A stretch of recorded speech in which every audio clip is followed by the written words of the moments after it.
بسم اللہ الرحمن الرحیم قال اللہ تبارک و تعالی فی القرآن العظیم والذی جاء بالصدق وصدق به صدق اللہ العظیم الصلاۃ والسلام علیک یا سیدی یا رسول اللہ الصلاۃ والسلام علیک یا سیدی یا حبیب اللہ۔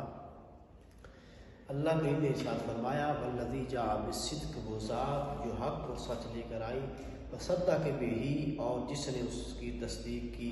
اس آیت پاک میں نبی پاک علیہ السلام کی ذات مراد ہے اور حضرت یارغار کی ذات مراد ہے۔ تو آج کا ہمارا ٹاپک حضرت یارغار کے بارے میں ہے۔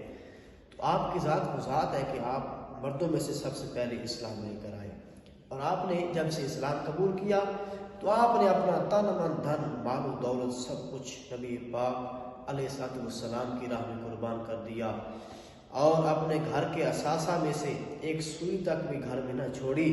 تو شاعر حضرت علامہ اقبال نے اس کی خوب وضاحت کی۔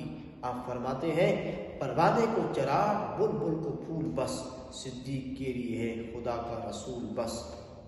آپ کی ذات یہاں تک محدود نہ تھی، بلکہ آپ نے سفر و حضر غار میں، حتیٰ کہ آپ نے جنگوں میں، تمام میدانوں میں نبی پاک علیہ السلام کا ساتھ دیا۔ تو پھر نبی پاک نے بھی آپ کو اکیلا نہیں چھوڑا، آج تک آپ مزار میں آپ کے ساتھ لیٹے ہوئے ہیں۔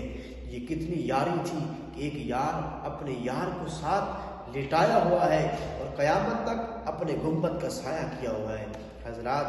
حضرت یارغار فرماتے ہیں میری زندگی کی 3 خواہشیں ہیں: مال میرا ہو، اسلام کی راہ میں قربان ہو، بیٹی میری ہو، آپ کے نکاح میں ہو، نگاہیں میری ہوں، اور چہرہ مصطفیٰ ہو۔ تو یہ کتنی بڑی وفا ہے۔ شاعر نے اس کی